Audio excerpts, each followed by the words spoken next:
no solamente hoy, sino durante todo el tiempo que vamos a ir exponiendo seas. Te ruego, Señor, que recuerdes a tu pueblo la condición de la cual han sido rescatados y sobre todo que tu carácter, tu atributo, Señor, del amor pueda brillar fuertemente en nuestros corazones y pueda traer, Señor, también motivaciones y razones, Señor, por las que nosotros podemos vivir y tenemos que vivir.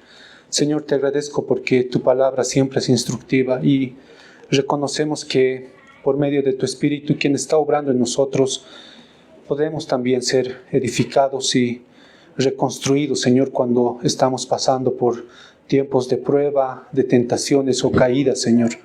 Te doy gracias por tu palabra, Señor, en esta mañana. Y oramos esto en el nombre de Jesús. Amén. Pueden tomar asiento, hermanos. Hay una pregunta muy común que se hace en evangelismo. Cuando yo era más joven, veíamos unos videos que era de Ray Comfort acerca de evangelismo, ¿no? Y una pregunta que hacíamos o que se hace en el evangelismo es: ¿te consideras una buena persona? Y quisiera que ustedes puedan pensar un poco en esta pregunta, ¿no? ¿Se consideran una buena persona? Cada uno de ustedes. Tal vez tu respuesta puede variar de acuerdo al contexto, ¿no? Y de acuerdo al tiempo. Tal vez esta semana realmente para ti ha sido una buena semana. Tal vez en el trabajo o en los estudios realmente has mostrado un testimonio como cristiano, tanto en tu carácter y en las cosas que has hecho, ¿no? Tal vez esta mañana, inclusive al salir de casa, te has despertado con el pie derecho, le has dado un beso a tu esposo o a tu esposa, has abrazado a tus hijos, han desayunado con tranquilidad y paz y has venido a la iglesia, ¿no? Y tal vez en cierto modo tu respuesta puede estar condicionada y puedes decir: realmente soy una buena persona, ¿no? Soy un buen tipo, un buen padre, una buena madre, un buen hijo, un buen trabajador, ¿no? Sin embargo, también tu respuesta puede estar condicionada en el sentido que si hoy día tú mismo has tenido un día malo, tal vez al despertar tus hijos no se despertaban para alistarse a la iglesia, o tú mismo te has quedado dormido, has tenido algún tipo de discusión con algún ser querido, realmente ahorita te debes sentir un poco miserable, porque estás en la iglesia, ¿no? Y porque se te ha hecho una pregunta muy personal: ¿te consideras una buena persona? Tal vez frente a todos esos acontecimientos que has ido viviendo, podrías decir: no lo soy, ¿no? Lo cierto es que la Biblia, hermanos, y Santiago nos enseña que si nosotros hemos violado o hemos roto solo un pequeño pedazo de la ley de Dios, nos hacemos culpables de toda la ley, ¿no? Si nosotros tuviéramos al frente un vidrio de la iglesia y uno de los niños rompiera un pedazo o una esquina del vidrio, y nosotros tuviéramos que hablar con el padre para que él pague este vidrio, lo más lógico es que el hijo no va a pagar, o el padre no va a pagar el pedazo del vidrio que se ha roto. En realidad va a cambiar todo el vidrio, ¿no? Y eso es lo que Santiago está tratando de decir cuando dice: si has violado uno de los mandamientos, te haces culpable de toda la ley. ¿Se pueden dar cuenta?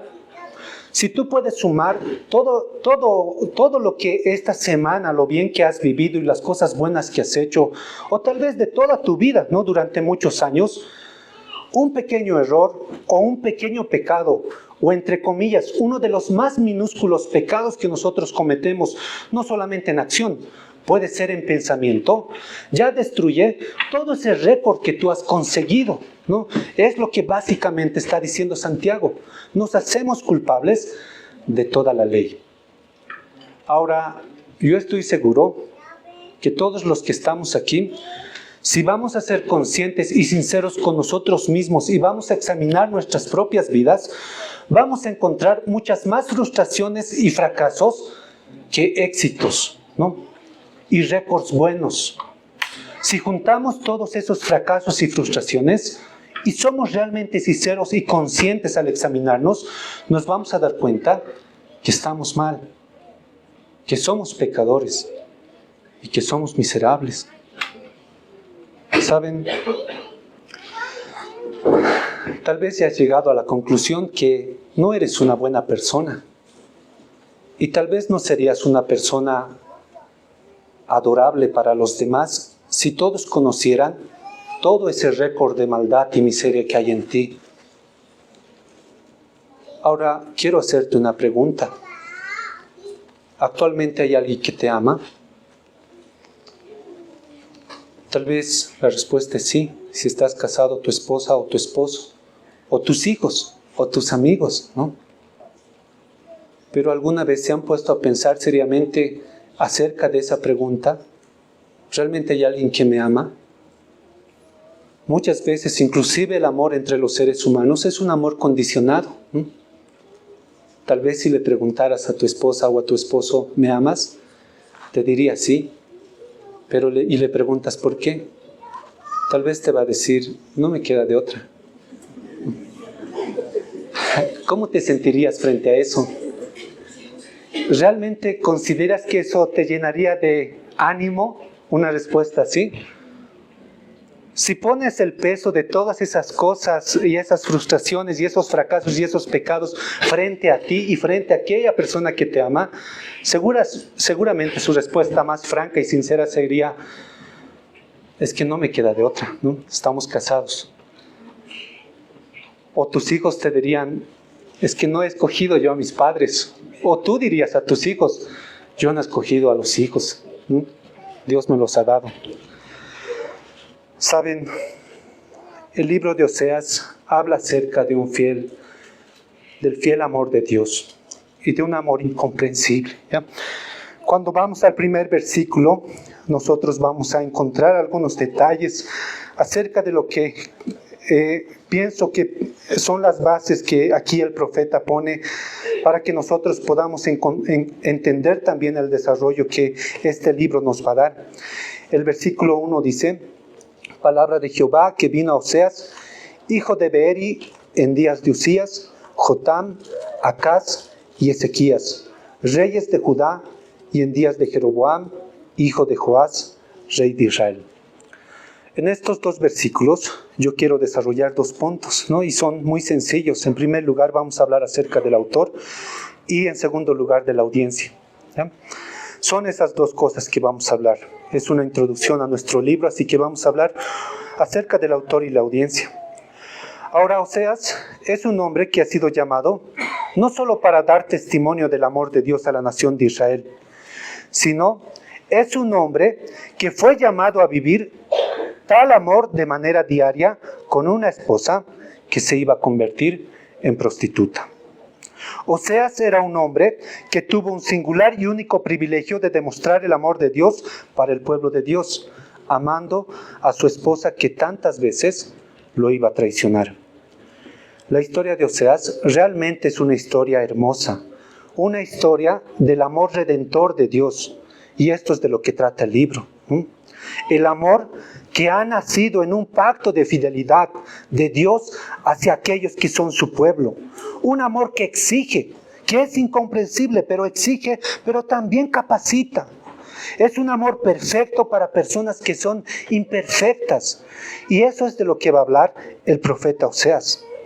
Esta mañana, cuando empezamos con esta serie de sermones en el libro de Oseas, nosotros nos vamos a dar cuenta que este libro está en esa sección que conocemos como los profetas menores.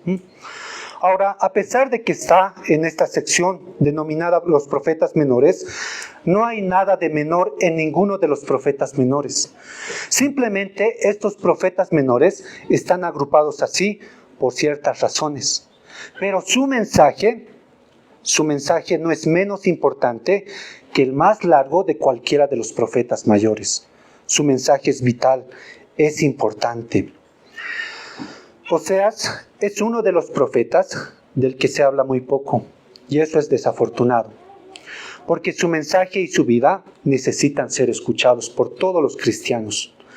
Cuando nosotros leemos el Antiguo Testamento, nos vamos a dar cuenta que solo este libro nos dice algo acerca de Oseas. En el Antiguo Testamento no hay otro libro que mencione o hable acerca de Oseas. Solamente este libro nos va a dar detalles acerca de Oseas. Es solamente aquí donde vamos a encontrar información acerca del profeta. Ahora, cuando hablamos acerca del autor, hay dos cosas importantes que podemos aprender, por lo menos en este versículo 1, ¿no? El libro comienza diciendo, palabra de Jehová que vino a Oseas, hijo de Beeri, ¿no? Y esto es importante, hermanos.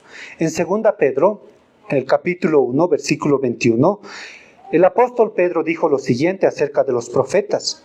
2 Pedro 1, 21 dice: porque nunca la profecía fue traída por voluntad humana, sino que los santos hombres de Dios hablaron siendo inspirados por el Espíritu Santo. ¿Qué está diciendo? Cuando nosotros nos damos cuenta, lo que el apóstol Pedro está diciendo en 2 Pedro está muy relacionado a cómo comienza el libro del profeta Oseas, palabra de Jehová que vino de Oseas. En otras palabras, la manera en la que comienza el profeta Oseas este libro es para que nosotros comprendamos que el mensaje que el libro contiene viene de parte de Dios. Es un mensaje de Dios para el pueblo de Israel y es el mensaje de Dios para cada uno de nosotros.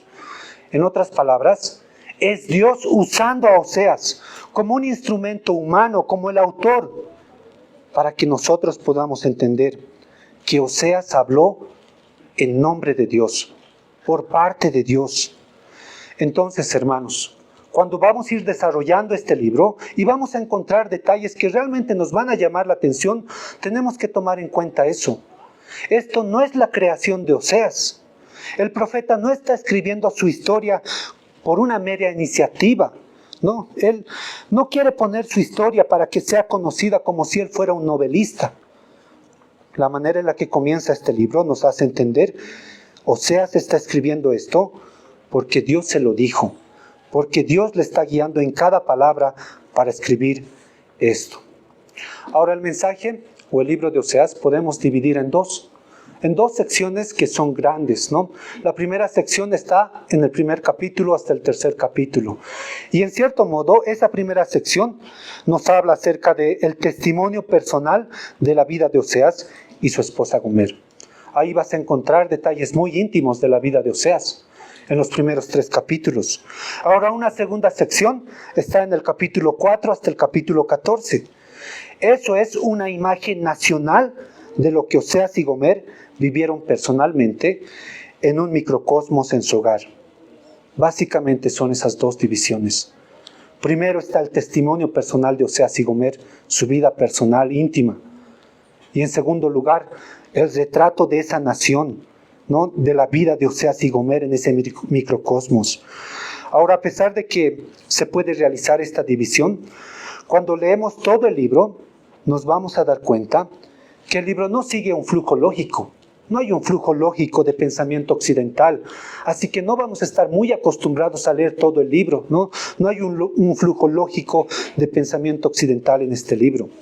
Pero a pesar de eso, el mensaje del profeta es un mensaje poderoso. Es un mensaje completamente poderoso. Todo lo que dice o se dice en Oseas es vida. Son hechos, es una respuesta directa del Espíritu de Dios hablando en la vida de Oseas. Es más que un simple drama romántico humano que algunos han tratado de caracterizarlo como si fuera un drama y que eso en cierto modo es un mensaje para el pueblo de Dios. Es vida, son hechos reales. Ahora otra cosa que podemos mencionar acerca de los profetas, y esta es la segunda cosa, es que Oseas, como todos los profetas, tuvieron vidas inusuales. El llamado de un profeta realmente fue un llamado inusual por muchas razones. Cualquier hombre que era llamado a cumplir este oficio de profeta, este ministerio en el Antiguo Testamento, era una persona inusual. En cierto modo no era normal, ¿no? Si leemos las historias de los profetas, nos vamos a dar cuenta que eran inusuales por muchas razones. Y quiero mencionar algunas. Primero, la mayoría de los profetas en el Antiguo Testamento provenían de entornos humildes, ¿no? Provenían de entornos humildes. Ellos venían de lugares muy bajos y fueron puestos en posiciones muy altas para servir y ministrar y predicar y dar el mensaje de Dios en los lugares más altos, como frente a los reyes. Gente humilde, gente que provenía de entornos humildes. Inclusive en este aspecto podríamos decir, estos profetas no tenían la preparación, ¿no? Cierta preparación. Algunos de ellos eran gente sin cultura. No tenían preparación para dirigirse a los reyes y a las personas con mayor autoridad. ¿Recuerdan a Moisés? Moisés, cuando él se encontró con Dios en la zarza ardiente, Moisés le dijo a Dios: yo no hablo con fluidez, Señor. ¿Por qué yo? Cuando hablamos de otro profeta como Amós, él estaba pastoreando a sus ovejas. Y la Biblia dice que vino a él, dice, y le llamó el Señor y le dijo: dile al rey, ve y profetiza.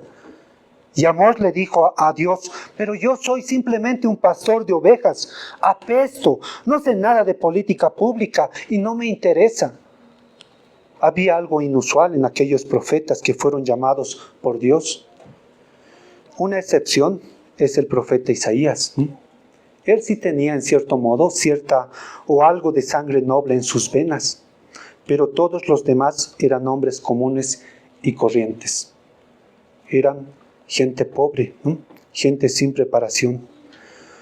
¿Por qué Dios los usó?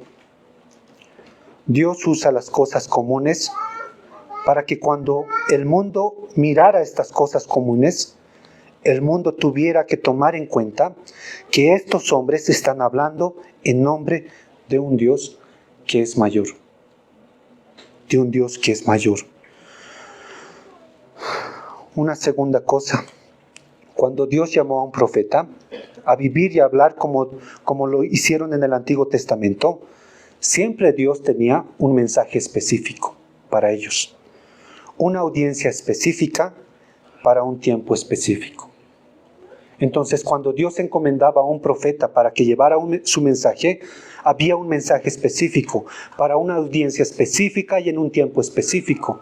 Y así fue el mensaje de cada uno de los profetas.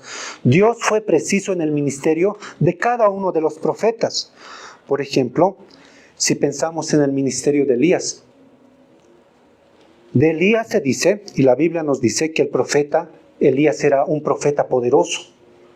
Cuando él tuvo un encuentro con los falsos profetas de Balaam, cuando él se encontró con los falsos profetas que eran seguidores y estaban bajo la custodia, podríamos decir, de la reina Jezabel, dice, Elías habló con tanto poder que Dios destruyó a todos esos falsos profetas.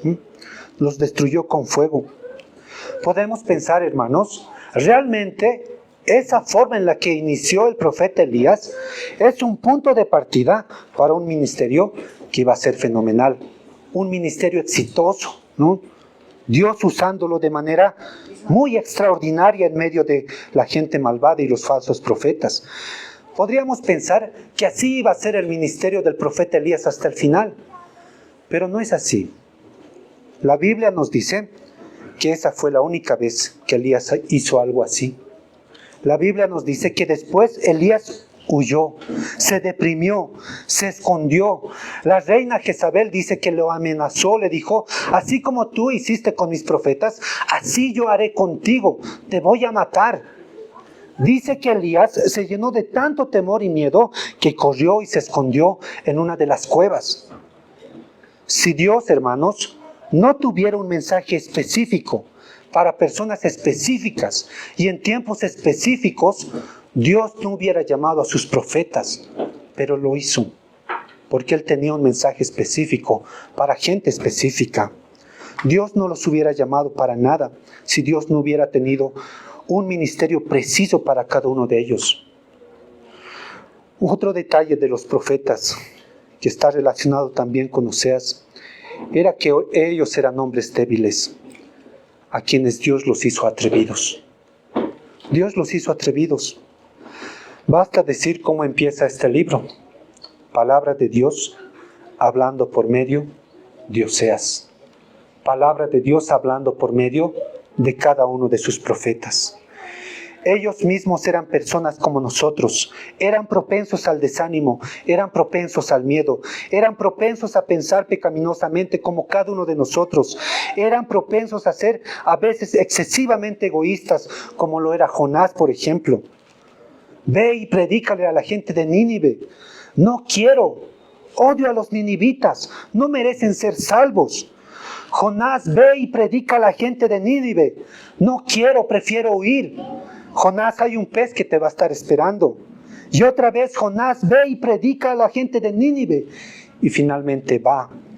Y la gente se arrepiente. La gente se aleja de sus ídolos. Y Jonás se enoja.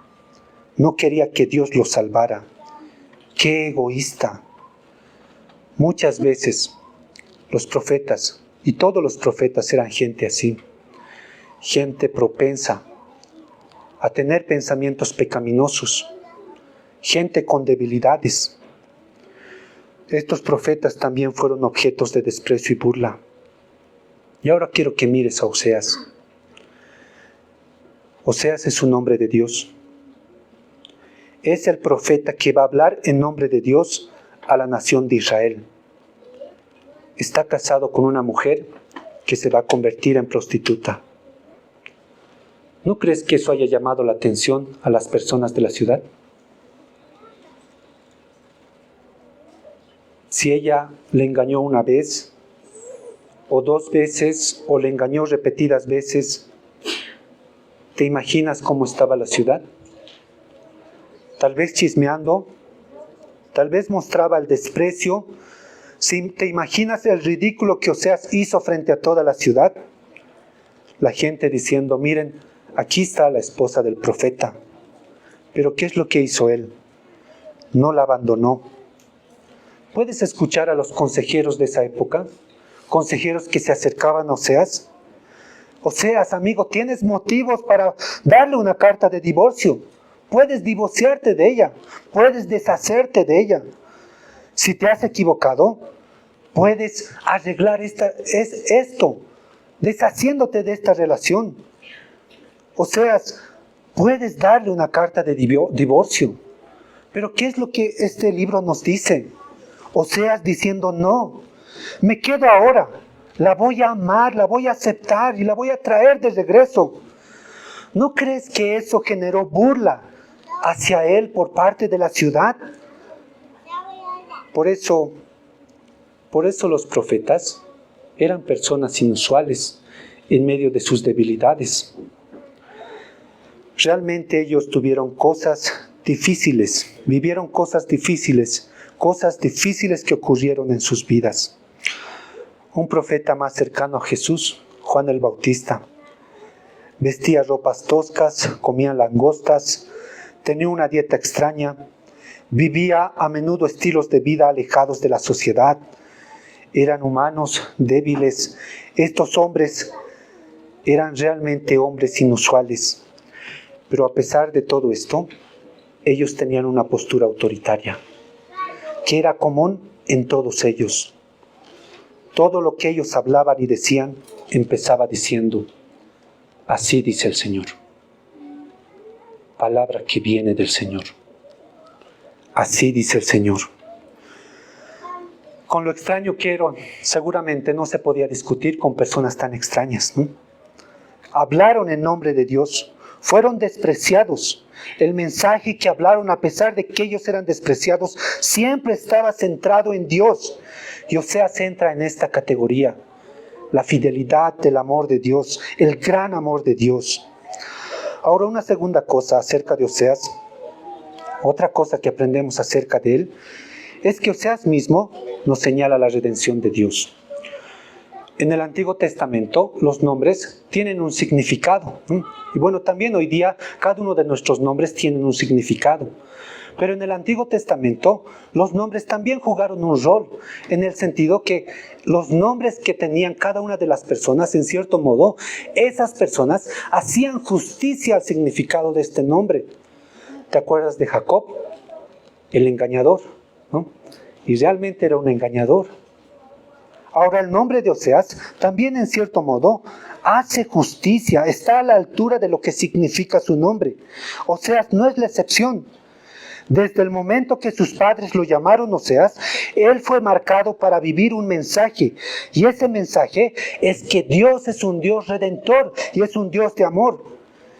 El nombre Oseas proviene de la palabra Josué, ¿no? Es como una variación de Josué. Y también ha sufrido esta palabra Josué y Oseas una alteración en su viaje por el griego, ¿no? Nosotros lo conocemos también más adelante en esta variación como Jesús. Los nombres Josué y Jesús y Oseas proceden del mismo verbo. ¿Cuál es? Salvar. En otras palabras, el mismo nombre del profeta trae el mensaje que él mismo va a dar. Dios salva, Dios redime. Si nos ponemos a pensar un poco en Josué, en el Antiguo Testamento, cuando Josué tomó el lugar de Moisés, ¿qué es lo que él hizo? Llevó al pueblo de Israel, cuando estaban en el desierto, hizo que el pueblo de Israel ingresara a la tierra prometida. Josué fue un líder que era un presagio de Cristo. Y Oseas también lo es. Alguien lo llamó el primer profeta de la gracia. Por eso desde el principio el nombre Oseas comunica lo que Dios es, un Dios de redención. Y esa es la verdad que encontramos en toda la Biblia. Dios es un Dios de redención. Ahora, a pesar de que es una verdad que encontramos en toda la Biblia, podríamos decir, pocas personas, Jesús, el apóstol Pablo y también Oseas, pocas personas como ellas, han pintado tan maravillosamente un cuadro de la gracia de Dios y lo han hecho tan vívidamente como lo hace Oseas. Su historia es una tragedia redimida, porque el amor de Dios no se detiene. Él vivió eso, el profeta. Predicó que mientras Dios juzgaría al pueblo de Israel bajo la dirección de Dios, también su mensaje nos mostrará el amor abrumador de Dios por personas pecadoras. Y eso es lo que sabemos acerca de Oseas. Un segundo punto que estamos en nuestro versículo es acerca de la audiencia. La segunda parte dice, en días de Usías, Jotam, Acaz, Ezequías, reyes de Judá, y en días de Jeroboam, hijo de Joás, rey de Israel. Esa segunda parte del versículo nos está mostrando la audiencia y el contexto en el cual el profeta Oseas ha escrito. La audiencia a la que habló Oseas, este profeta cuyo mensaje es realmente un mensaje espectacular, realmente el contexto y la audiencia convierte a este mensaje en algo más espectacular por el entorno en el cual él vivió. Oseas era un profeta para el pueblo de Israel. Y eso es lo que nosotros vamos a ver en este libro, ¿no? Fue un profeta que dirigió su mensaje al pueblo de Israel, al reino de Israel, al norte, ¿no? Ahora, pueden notar algo en este versículo. Hay una división, hay dos grupos de reyes que nosotros encontramos en este versículo, ¿no? Dice, en los días de Usías, Jotam, Acaz y Ezequías, reyes de Judá, y en días de Jeroboam, hijo de Joás, rey de Israel, ¿no? Esta es un detalle realmente importante, ¿no? Aquí encontramos dos grupos de reyes, ¿no? Los reyes del sur y los reyes del norte. Ahora, esto no es para que nosotros nos confundamos, ¿no? Esta división no es para que nosotros nos confundamos. Nosotros sabemos que en la historia el reino de Israel fue dividido en dos. El reino del norte y el reino del sur. En el reino del norte, cuando el hijo de Salomón estaba gobernando, Roboam, había 10 tribus, ¿no? Y el reino del norte, conformado por 10 tribus, también en la Biblia lo encontramos con el nombre de Efraín. ¿Ya? Y en este libro tú vas a encontrar ese nombre constantemente, Efraín. ¿Y a quién está haciendo referencia? Al reino del norte, al reino de Israel. Ahora, el otro reino estaba conformado por 2 tribus, Benjamín y Judá. Es el reino del sur. Y ese reino es conocido como el reino de Judá. Entonces en la Biblia también vas a encontrar el reino de Judá. Entonces hace referencia al reino del sur, ¿no? A estas 2 tribus. Ahora, ¿por qué estos detalles están aquí? ¿Por qué vemos que Dios permite que en este primer versículo se haga mención de estos 2 reinos? Si el mensaje de Oseas estaba dirigido al reino del norte. Pienso que Dios está queriendo que nosotros entendamos, cuando Él da los nombres de los reyes de ambos reinos, nosotros entendamos que ambos reinos estaban aún con vida. seguían permaneciendo a pesar de su rebeldía, ¿no? Entonces pienso que ese es el propósito de por qué en este primer versículo encontramos la mención de los dos reinos, ¿no? Dios quiere darnos a entender que a pesar de la rebeldía común que había tanto en el reino del norte y en el reino del sur, Dios aún seguía permitiendo que estos dos reinos sigan con vida. Ahora Oseas ministró en el reino del norte, hemos dicho, en las 10 tribus del norte, por muchos años, ¿no? Ahora, estos dos reinos, algo que les caracterizaba era que ambos reinos eran idólatras. Ambos reinos hicieron mucho mal, pero el reino del norte era quien tenía mayor reputación de tener actos de idolatría, más horribles, ¿no? La gente del norte era gente más malvada. Se dice, y la Biblia dice, que esta gente desobedecieron a Dios. Próximamente se casaron con gente extranjera, con asirios, con personas de otras naciones a su alrededor. Se inclinaron hacia la idolatría.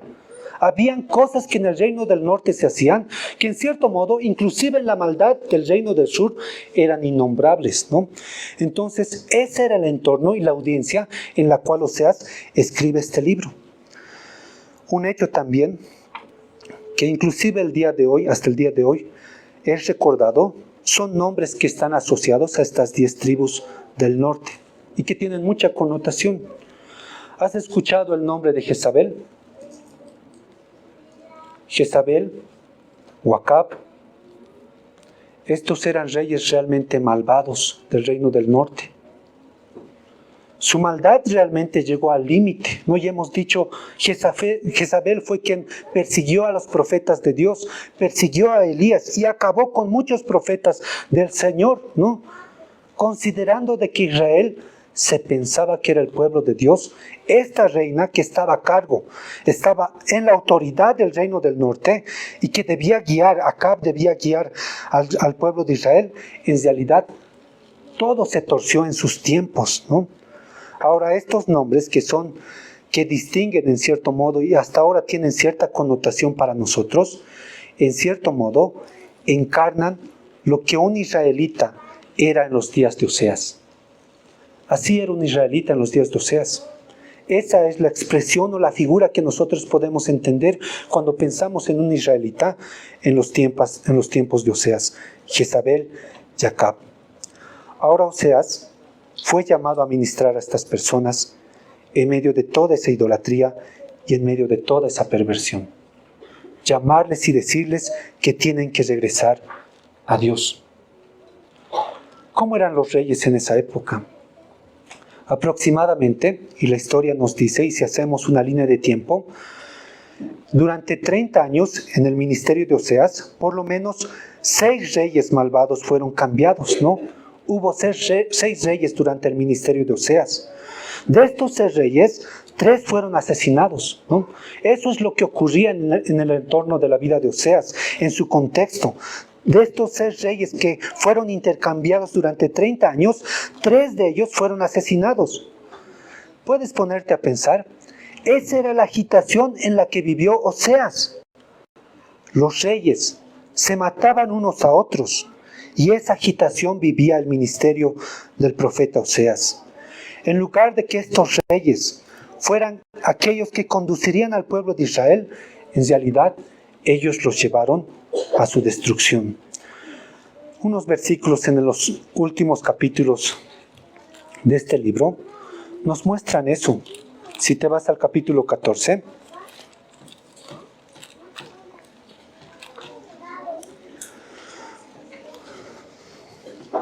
en los primeros 3 versículos dice: Vuelve, oh Israel, a Jehová tu Dios, porque por tu pecado has caído. Llevad con vosotros palabra de súplica y volved a Jehová y decidle: quita toda iniquidad y aceptad el bien, y te ofreceremos la ofrenda de nuestros labios. No nos librará el asirio, no montaremos en caballos, ni nunca más diremos a la obra de nuestras manos: dioses nuestros, porque en ti el huérfano alcanzará misericordia. ¿Por qué quería leer este detalle? Estos reyes que gobernaron en el tiempo de Oseas, en lugar de conducir al pueblo con obediencia y fidelidad, conducieron al pueblo de Israel a su propia destrucción. Si te has dado cuenta en el detalle del versículo 3 del capítulo 14, se hace mención de los asirios. Y si un poco recordamos la historia, los asirios fueron aquellos que ocasionaron la destrucción del reino del norte. Asiria era el enemigo de Israel. En la historia se dice que constantemente, por lo menos 6 veces, Asiria invadió a Israel. ¿Te imaginas? Israel vivía constantemente con un miedo, porque sus enemigos constantemente los invadían. Sin embargo, lo que nosotros encontramos en ese versículo 3 de Oseas 14 está haciendo referencia a algo que nos dice Segunda Reyes. Uno de los reyes que vivió en los tiempos de Oseas trató de sobornar, estableciendo un acuerdo con uno de los reyes asirios más malvados. Le dijo: te voy a pagar el derecho de que tú no me invadas. Voy a pagar fuertes impuestos. Estos líderes, estos reyes que estaban en medio del ministerio del profeta Oseas, pensaban que iban a bajar o que iban a comprar el derecho de no ser invadidos. Sin embargo, Oseas dice: no nos librará el asirio. No confíen en ellos. No importa cuánto les paguemos. Nunca ellos serán nuestros salvadores. Solo Dios puede salvarnos. ¿Cómo era la cultura en los días de Oseas? Y estamos hablando acerca de su audiencia. En ese tiempo había mucha adoración a Baal. En los 3 primeros capítulos, tú vas a entender eso. Hemos dicho, los 3 primeros capítulos es el relato personal del testimonio de Oseas y Gomer. Y en cierto modo, ese testimonio personal de Oseas y Gomer nos hace entender cuán grotesco era la cultura y el culto a Baal en ese tiempo. El pueblo de Israel, las personas, estaban obsesionados con la inmoralidad. Cosas grotescas ocurrían en el templo de Baal. Ahora Baal era el dios de las cosechas. Era el dios agrario. Y la economía principal del pueblo de Israel era el agrario, ¿no? La economía estaba en base a lo agrario en esos tiempos. Ahora te puedes imaginar, para ellos realmente Baal era alguien importante, ¿no? En su pensamiento pagano. Supuestamente para ellos, este Dios era quien hacía crecer sus cultivos, era un Dios de la fertilidad. Entonces, si Baal era un Dios de la fertilidad, la mejor manera de adorarlo era a través de actos de fertilidad y reproducción humana. Así era como ellos adoraban al Dios Baal. Todos los adoradores iban al templo de Baal para entregarse a este tipo de inmoralidad, este tipo de culto. Se supone, y ellos esperaban, que así Baal escuchara sus súplicas e hiciera crecer sus granjas y sus cosechas. El pueblo realmente estaba inclinado a la inmoralidad. Ahora, cuando Dios se trata al pueblo de Israel y a este comportamiento a través de la historia de Oseas y Gomer, ya puedes obtener una imagen de lo que realmente pasó ahí. Así es como vivían las personas del pueblo de Israel. Y lo que Gomer le hace a Oseas en su vida personal y en su matrimonio no es simplemente metafórico, es real. La infidelidad del pueblo de Israel realmente llegó a grandes extremos. Y la vida personal, el testimonio de Oseas y Gomer no es algo metafórico, es real. La inmundicia, la mancha de ser engañado y de ser herido en un matrimonio realmente es algo que trae mucho dolor. Es un dolor duradero. Si tú estás casado y te pones a pensar un poco en ser engañado o ser herido en tu matrimonio, en la infidelidad, te vas a dar cuenta que esa es una de las manchas y pecados más dolorosos y duraderos que alguien puede cometer. Si estás casado y te pones a pensar un poco en la vida de Oseas, y lo vas a hacer, ¿no? En la vida de Oseas y Gomer, vas a decir seguramente: no puedo imaginar algo peor. No puedo imaginar algo más doloroso que esto. Pero hermanos, a pesar de eso, aún así Dios le dice a Oseas, esto es exactamente de lo que quiero que tú seas parte. Quiero que seas el hombre, el esposo fiel que no deja a su esposa. Aunque ciertamente tú puedes darle una carta de divorcio debido a su infidelidad. Pero te digo, Oseas, yo quiero que seas ese hombre. Ve y muéstrales al pueblo cómo es el verdadero amor de Dios, que sigue trayendo a casa, sigue tratando de reconstruir nuestras vidas, sigue ministrándonos a nosotros, sigue amándonos, porque eso es lo que voy a hacer para la nación de Israel, que ha sido tan infiel, y no voy a romper las promesas del pacto que le he hecho. Querido hermano y hermana, cuando escuches este relato, seguramente vas a quedar abrumado. Pero por favor, no quites de vista el mensaje de Dios, lo que Él está comunicando en cuanto a su carácter, su justicia, pero también su incomprensible y fiel amor para contigo expresado en Cristo, para pecadores como tú y yo, infieles como tú y yo a nuestro Dios del pacto, recordándonos que Dios mostró su amor para con nosotros en que siendo aún pecadores, Cristo murió por nosotros. Y ese amor es tan grandioso que Pablo dice, ni la muerte, ni la vida, ni ninguna otra cosa creada, nada nos podrá separar del amor de Dios que es en Cristo Jesús. Quiero que tengas en perspectiva siempre esto presente. El grandioso amor que este libro nos va a mostrar. Vamos a orar. Padre, gracias porque nos traes, Señor, para poder recorrer tu palabra, andar por un camino, Señor, en el que realmente queremos pedirte que tú nos hables. Que nos des un vistazo de quiénes somos, pero también nos des un vistazo de quién eres tú, de lo que tú ya has hecho en Cristo, que nos muestres tu grandioso amor e incomprensible amor, Señor, que quedemos tan asombrados, Señor, que lo único que podamos hacer en medio de lágrimas es expresar nuestra gratitud y nuestra adoración. Gracias por tu palabra y por tu pueblo, Señor, a los cuales tanto los has amado. Oramos esto en el nombre de Jesús. Amén.